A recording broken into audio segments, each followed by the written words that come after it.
नमस्कार, आप सभी का स्वागत है आपके अपने चैनल बीएचयू वाले पर। और जी हाँ, हम आपके लिए एक नया शो जारी कर रहे हैं जिसका नाम है जानकारीनामा। जी हाँ, आपने सही सुना, जानकारीनामा।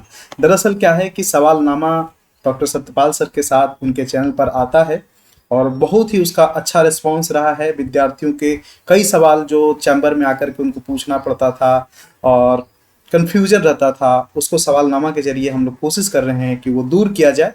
और बच्चों का जो विद्यार्थियों का जो रिस्पॉन्स है वो काफ़ी अच्छा रह रहा है। तो इसी से मुझे लगा कि एक और शो लाना चाहिए जो बीएचयू वाले चैनल पर हम लेके आ रहे हैं आपके लिए। इसका उद्देश्य ये होगा कि अभी लगातार क्या है कि हमारा जो एजुकेशन सिस्टम में, खास करके हायर एजुकेशन सिस्टम में, कई सारे लगातार बदलाव हो रहे हैं। आप जैसा कि जानते हैं कि न्यू एजुकेशन पॉलिसी, आपको पता है कि न्यू एजुकेशन पॉलिसी 2020 आने के बाद एजुकेशन में काफ़ी कुछ बदलाव हो रहे हैं। और इस बदलाव के बाद क्या है कि लगातार नए नए बुलेटिन, नए नए जानकारी, नए नए नोटिस आ रहे हैं।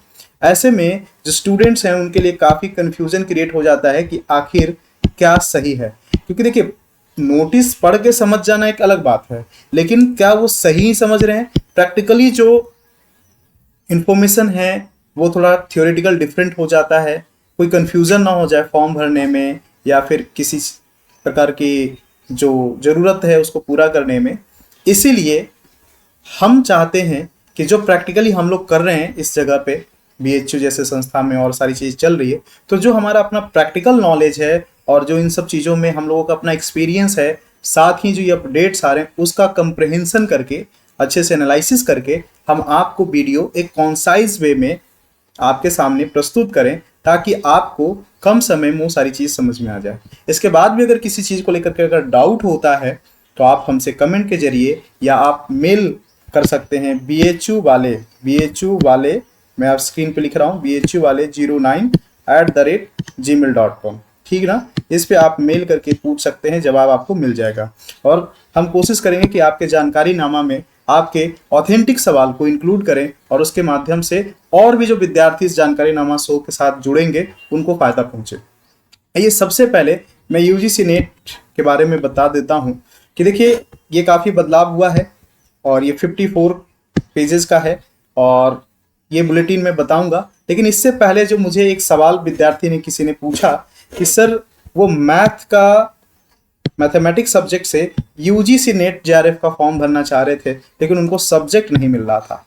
तो मैं चाहता हूं कि उनको, जैसे और भी कई सारे विद्यार्थी होंगे जिनको ये सारी चीज़ें जानकारी चाहिए, तो मैं आपको बताना चाहता हूं कि देखिए, दो तरह के स्ट्रीम है जिसमें नेट जेआरएफ होता है।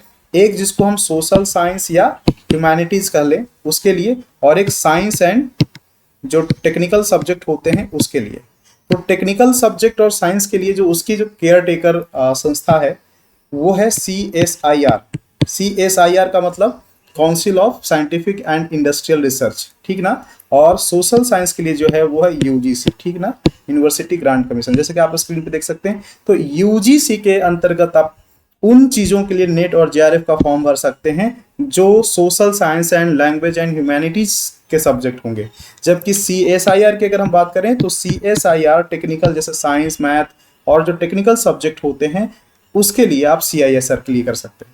इसके बावजूद भी आप कुछ कोर्सेज हैं जो प्रोफेशनल कोर्सेज हैं वो लिस्ट देख सकते हैं। फिलहाल मैं इस वीडियो में आपको ये जानकारी बस देना चाहता हूं कि यूजीसी ने भी क्या कर दिया है कि यूजीसी नेट जेआरएफ का जो फॉर्म का डेट है वो एक्सटेंड कर दिया गया है। तो मैं आपको दिखा देना चाहता हूं, अभी मैं देखिए आपको स्क्रीन पे दिखा रहा हूं। ये यूजीसी, आप देख सकते हैं स्क्रीन पे कि ये यूजीसी नेट जेआरएफ का जो फॉर्म आया हुआ है, ये आपका जो डेट है पहले 10 मई तक था, इसको एक्सटेंड करके लास्ट जो डेट है आपके स्क्रीन पे दिख रहा है कि 15/5/2024 कर दिया गया है। यानी अगर जो बच्चे किसी भी वजह से अभी तक नहीं भर पाए थे लेकिन भरना चाहते थे, अगर वो नहीं भर पाए हैं तो जरूर 15 तारीख तक भर दें, अन्यथा फिर शायद दोबारा मौका इस बार नहीं मिलेगा, इस सेशन में उनका लैप्स हो जाएगा, ठीक ना? बाकी जो ज़रूरत की चीज़ें हैं वो ऑलरेडी यहाँ पे लिखी हुई है कि कौन एलिजिबल है ऑलरेडी आप बच्चे यहाँ से भी देख सकते हैं।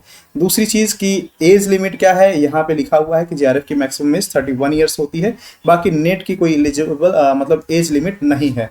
बाकी जो बच्चे सब्जेक्ट को लेकर के कंफ्यूजन होते हैं, तो मैं आपको दिखाना चाहता हूँ कि जब आप सरकारी रिजल्ट में ही सब्जेक्ट अवेलेबल है, आप देख सकते हैं कि economics, philosophy, sociology, anthropology, education, ये सारे आपके जो सोशल साइंस, लैंग्वेज के जो कोर्सेज हैं, देख रहे हैं ना आपके सामने स्क्रीन पे दिख रहा है, law, Buddhist, Konkani, museology, criminology, इस तरह के आप देख रहे हैं 84 से भी ज़्यादा 94 ऐसे 100 सब्जेक्ट हैं जिसमें आप यूजीसी नेट जेआरएफ का फॉर्म अप्लाई कर सकते हैं।